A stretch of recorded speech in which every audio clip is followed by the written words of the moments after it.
یہ صدائے حریت جموں کشمیر ہے۔ کشمیر اپڈیٹ کے ساتھ ابن سلام۔ مقبوضہ کشمیر میں آج 81ویں روز بھی بھارتی پابندیاں برقرار رہیں اور لوگ بدستور مسائل اور مشکلات کا شکار ہیں۔ انٹرنیٹ کی سہولت میسر نہ ہونے کی وجہ سے طلباء، صحافیوں اور کاروباری طبقے کو شدید مشکلات کا سامنا ہے۔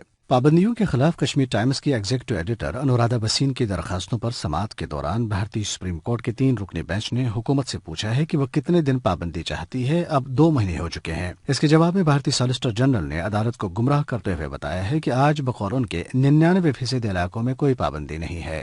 قابض بھارتی فوج کی طرف سے کشمیریوں سے بے گار لیے جانے کا پھر انکشاف ہوا ہے۔ لاسی پورہ اور ترکوانگن پلوامہ میں فیکٹری مالکان، ملازمین اور رہائشیوں نے میڈیا کو بتایا ہے کہ بھارتی فوج آس پاس کے علاقے کے لوگوں کو گھسیٹ کر یونٹ میں لے جا کر گھنٹوں جبری کام کرواتی ہے۔ پاکستان کی پارلیمنٹ میں کشمیر کمیٹی کے چیئرمین فخر امام نے کہا ہے کہ تاریخ میں پہلی بار مغربی میڈیا نے کشمیر پر بھارتی بیانیے پر انحصار نہیں کیا، جو بین الاقوامی میڈیا کے رویے میں ایک مکمل تبدیلی ہے۔ کنٹرول لائن پر پونچھ سیکٹر میں بھارتی فوج کا ایک ہیلی کاپٹر گر کر تباہ ہو گیا ہے۔ بھارتی میڈیا نے اس کی تباہی کی وجہ فنی خرابی قرار دیتے ہوئے کہا ہے کہ اس میں ایک جرنیل بھی سوار تھا جو زخمی ہو گیا۔ دریاسنا بھارتی فوج نے جارحیت کی تازہ کارروائیوں میں آزاد کشمیر کی شہری آبادی کو نشانہ بناتے ہوئے مزید 3 افراد کو شہید، کئی کو زخمی اور متعدد رہائشی مکانات کو تباہ کیا۔ اپڈیٹ ختم ہوا۔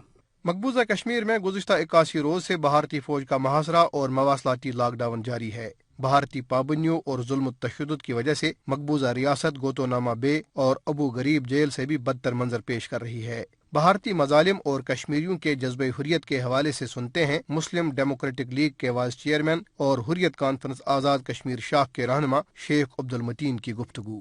5 اگست کو بھارت نے مقبوضہ کشمیر میں جو شب خون مارا ہے اس کو وہ جاری و ساری رکھے ہوئے ہیں۔ پہلے بھی بھارت طاقت کا استعمال بے تحاشا کر رہا ہے۔ ان چیزوں سے کیا وہ مقبوضہ کشمیر میں آزادی کے جذبے کو ختم کر سکتا ہے؟ بھارت کو نوشتہ دیوار پڑھنی چاہیے۔ مسئلہ کشمیر جو ہے اقوام متحدہ میں قراردادیں ہیں۔ طاقت کے بل بوتے پہ بھارت مقبوضہ کشمیر کے عوام کے جذبے اور نعرے کو ختم نہیں کر سکتے ہیں۔ 1 لاکھ سے زیادہ کشمیریوں کو شہید کیا گیا، اور جو اس وقت لاک ڈاؤن ہے، کمیونیکیشن کا بریک ڈاؤن ہے، جو انہوں نے لوگوں کو محروم رکھا ہے ہر لحاظ سے، دوائی سے اور دیگر چیزوں سے، لیکن اس کے باوجود بھی کشمیریوں کی جو آواز ہے وہ اسی طرح بدستور جاری و ساری ہے، اور تب تک رہے گا جب تک ان کا اپنا حق خود ارادت نہیں دیا جاتا۔ تحریک آزادی کو طاقت کے بل پر دبانے میں ناکامی پر شکست خوردہ بھارت اب مکمل طور پر پاگل ہو چکا ہے، اور بوکھلاہٹ کے عالم میں وہ اپنے مظالم میں ہر گزرنے والے دن کے ساتھ اضافہ کر رہا ہے۔ لیکن بھارت کو یہ بات یاد رکھنی چاہیے کہ حق اور سچ کو اندھی طاقت سے